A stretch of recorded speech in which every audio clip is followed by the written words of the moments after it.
Okay, welcome back to Focus Today, and a delight and an honor. We certainly value the time that Liz Peek gives to us. She's a columnist for FoxNews.com and Fiscal Times, and her insight and commentary are highly valued. Hi, Liz. Good to see you again. Thanks for having me on. You bet. Well, what'd you think of Sunday night?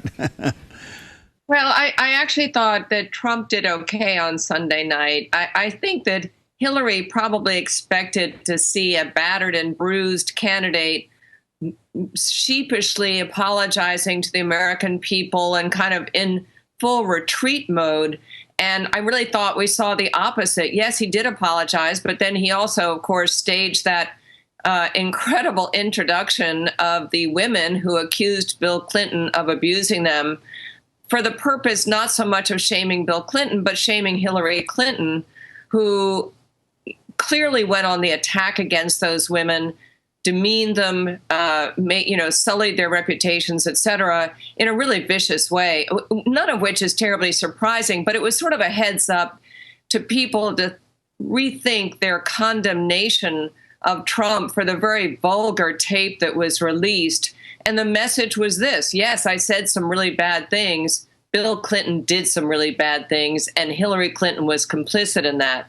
So I don't know if it resonated, honestly, but I thought beyond that, beyond the first several minutes, maybe 10 or 15 minutes, I thought Trump did exactly what he had expected to do in the first debate, and that his supporters wanted him to do, which was to go after Clinton on the many issues that she's vulnerable on, whether it's Benghazi or her email scandal or whatever. And I thought he did that very effectively.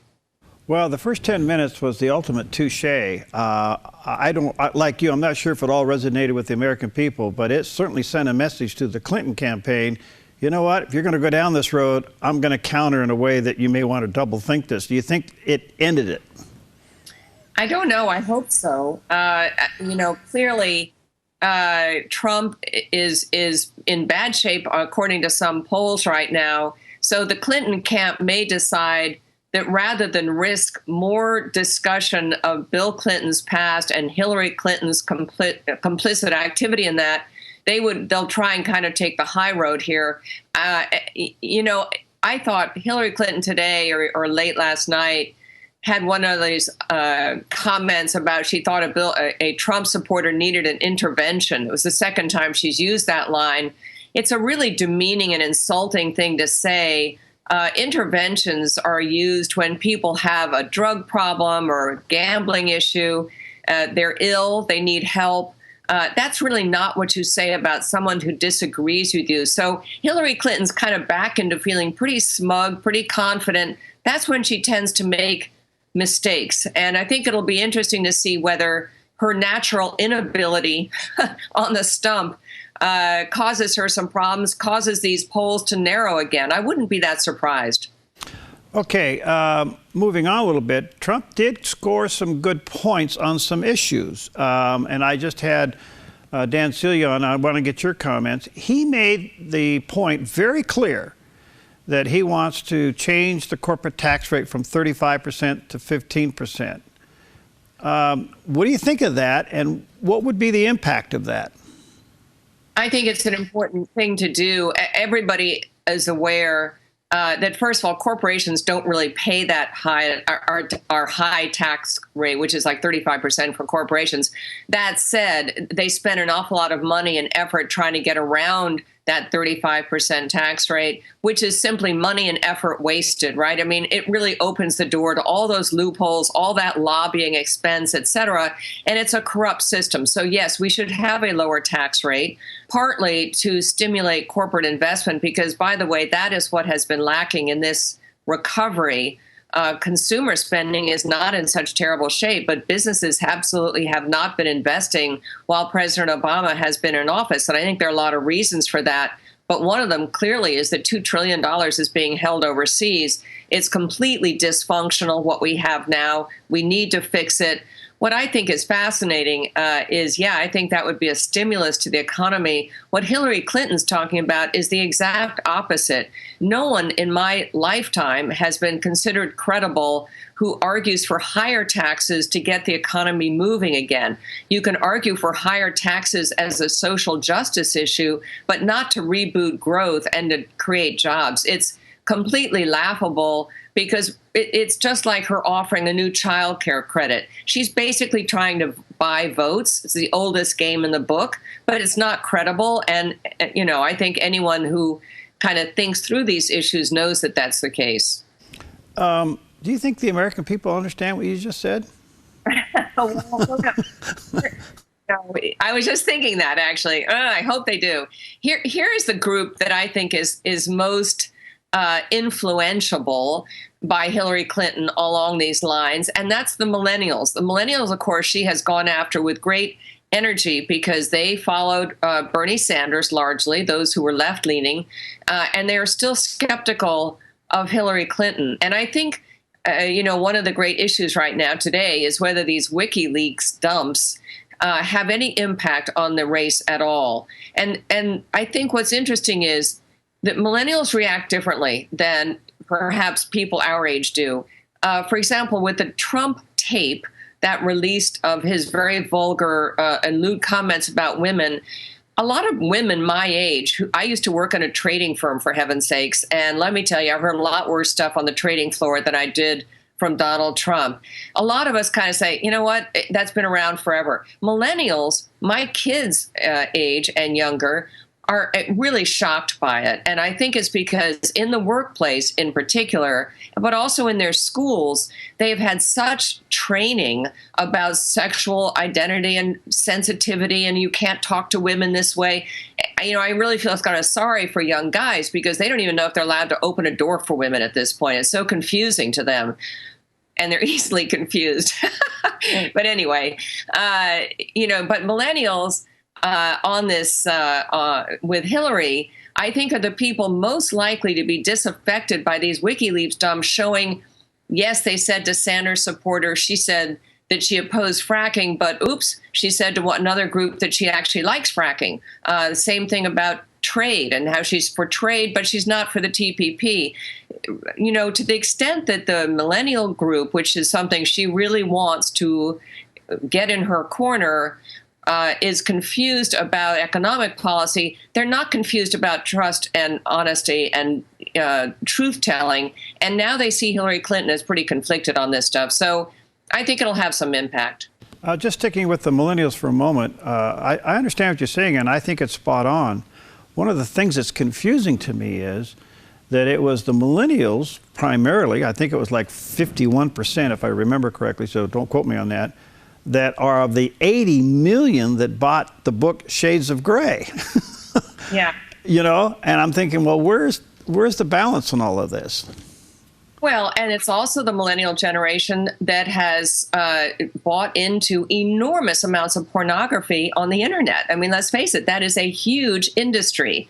And if you talk to any 30-year-old woman, they'll tell you that, you know, every guy they know has exploited what's available on the internet. That is just a fact. So is it a double standard? No, I think it has to do with how you behave in public versus how you behave in private. And I think, again, what offended them about Donald Trump's statements is it just so is in contrast to what they are told they're allowed to say. So I think it's quite interesting because after all, look at rap music. Oh my gosh. There's a lot of terrible stuff in rap music, but everyone sort of gives that a pass. This is more about, again, how you're supposed to treat women. And since it became public, it became a public utterance, which, of course, it really wasn't. All right, back to WikiLeaks. This batch that came out this morning and more that came out over the weekend seemed to be attacking Hillary's circle, which implicates her. But you think there's a bomb out there yet to happen that goes right after her? I have no idea. Obviously, anyone who's a never Hillary person, as I am, would certainly like to think so. But let's face it, she's been pretty careful in some regards. I mean, you don't bleach out 30,000 emails unless you're being pretty careful. That doesn't mean that her staff, I mean, after all these leaks are coming from John Podesta's email chain, not from Hillary's. That's because they've all been, destroyed basically. But there could well be more stuff out there. I think it's the steady drip of revelations that she's telling one group one thing and another group another that is pretty damaging. But already people don't trust her. I think what has to happen is that Trump has to have some moments where he actually appeals to the nation, appeals to women. I think you have to kind of hope for that more than more destruction of Hillary Clinton. All right, let me take a break here. When we come back, as you know, Donald Trump's running against the Democrats. He's now running against a lot of Republicans. He's running against Hollywood. He's running against the media. It was a 3-on-1 Sunday night, no question about it. But he's holding his own. And then Paul Ryan steps out of the ring. I want to get your response to that. We'll be right back with Liz Peek. And by the way, she is a columnist for FoxNews.com and FiscalTimes.com. And you can check out a lot of her material there. We'll be right back. I'm Paulina Leiser, producer of Focus Today. Thank you for watching this video, and make sure to check our other videos at theDove.us.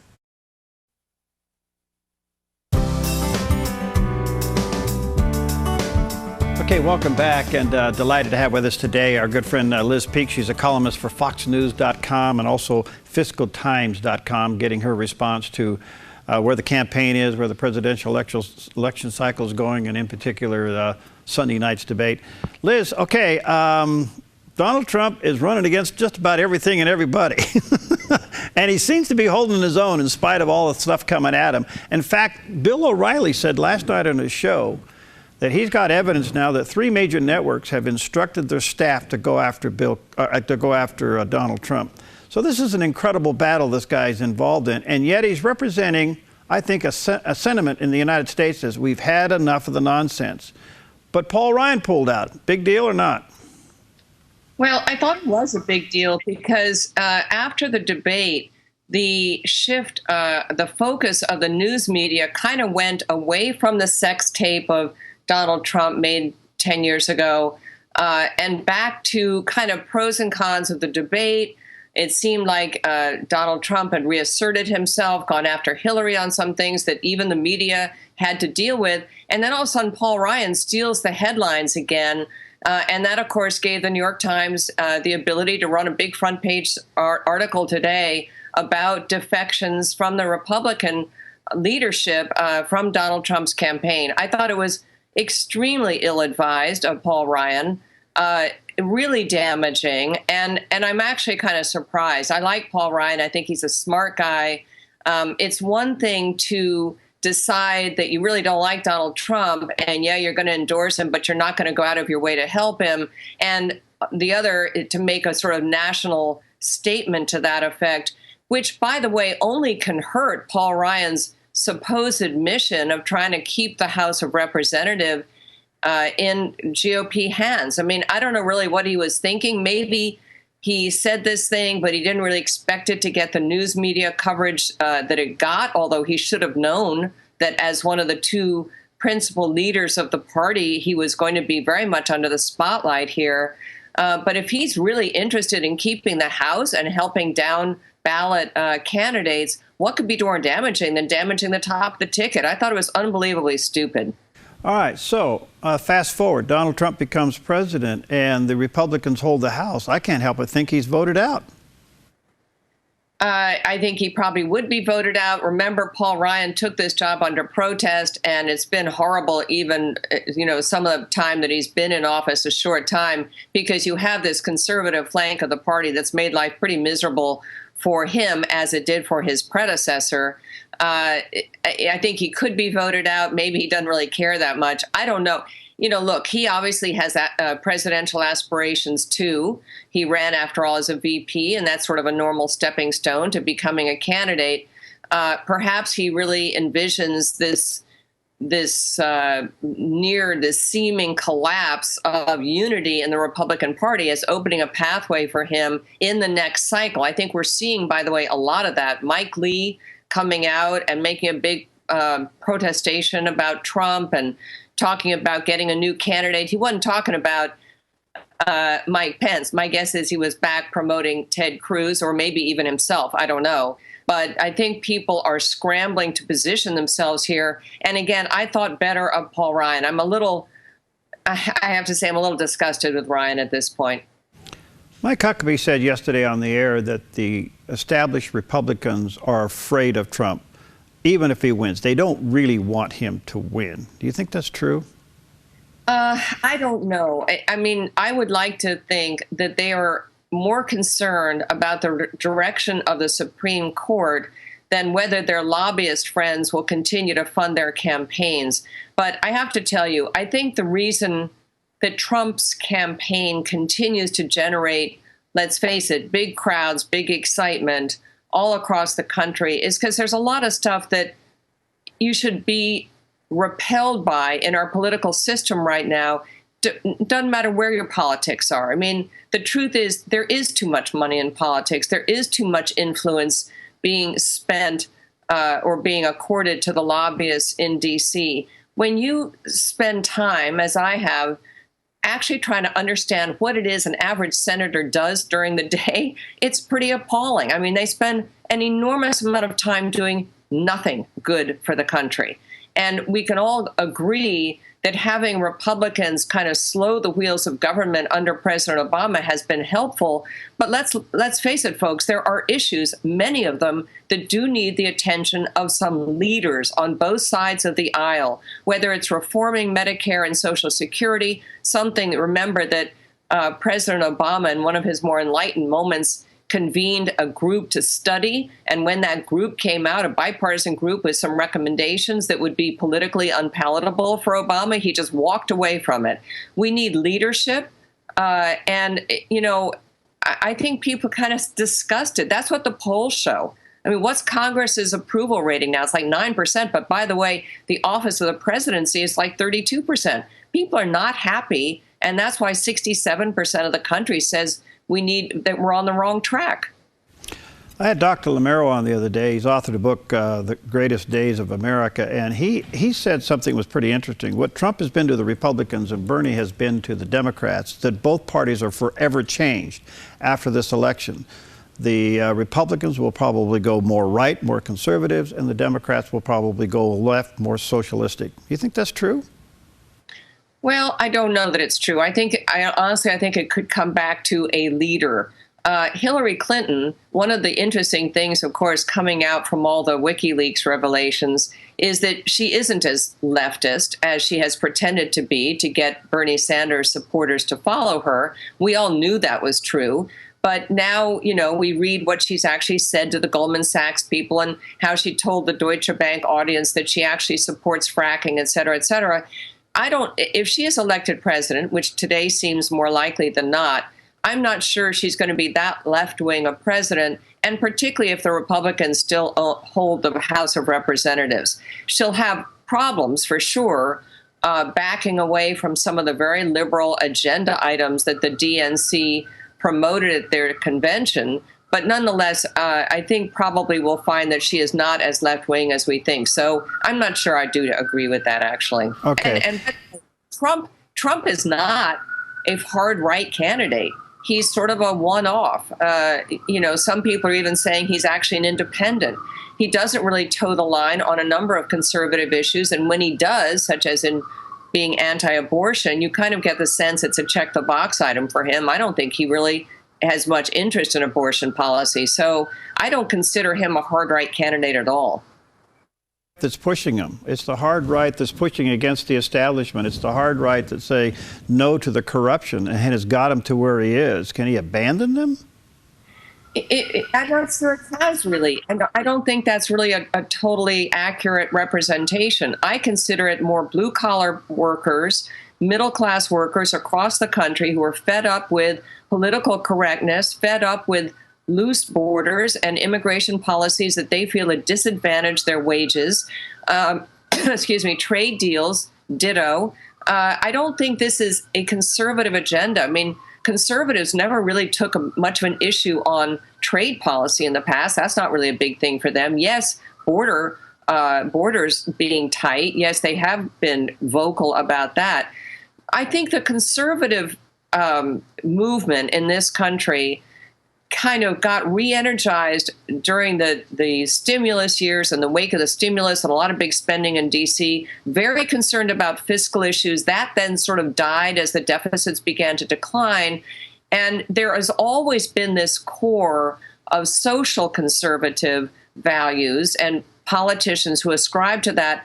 Those positions, whether it's gay marriage or abortion or whatever, seem very unlikely to ever win a national election. In various states, they are very popular issues, but nationally, the polling really suggests, like the gay marriage issue, that's over. I mean, people basically accept that across the country, perhaps not with great enthusiasm, but nonetheless, that's kind of where we are.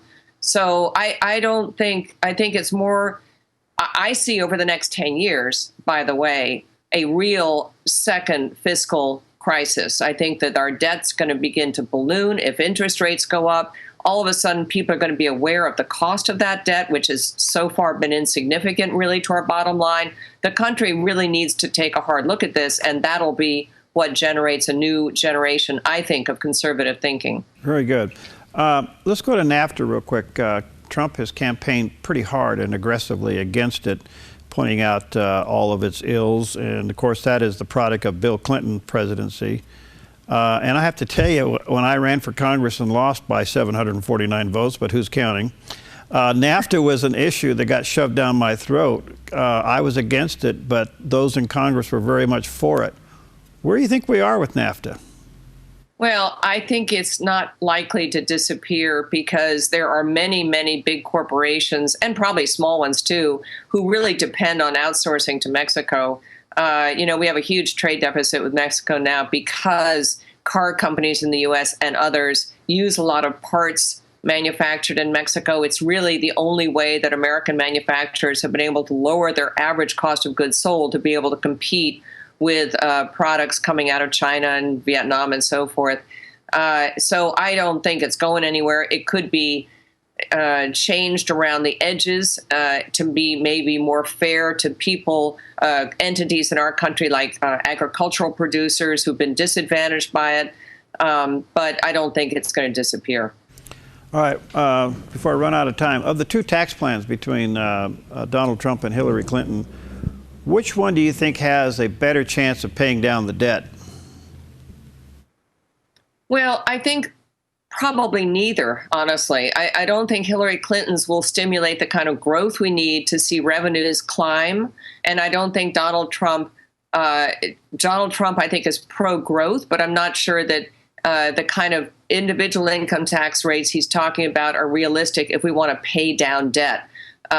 More likely, debt will grow more slowly under a Trump plan than a Hillary plan. And I know that's not what the liberal economics groups will tell you, but I am a big believer in JFK kind of tax cuts. Larry Kudlow has a book out talking about how John Kennedy was really the original tax cutter, and it stimulated an enormous surge of growth in the country. I don't think we're far away from that being the necessary thing to stimulate growth again. There are other elements, but I think lower taxes are one of them. Liz, you're a delight. Thank you for your time. We value it greatly. And let's stay in touch. We got, We got 4 weeks from today. We got an election, and 100 days from today, we get a new president. Yeah, fingers crossed. All right, thanks so much for having me. All right, good to see you. All right, we'll see you next time on Focus Today.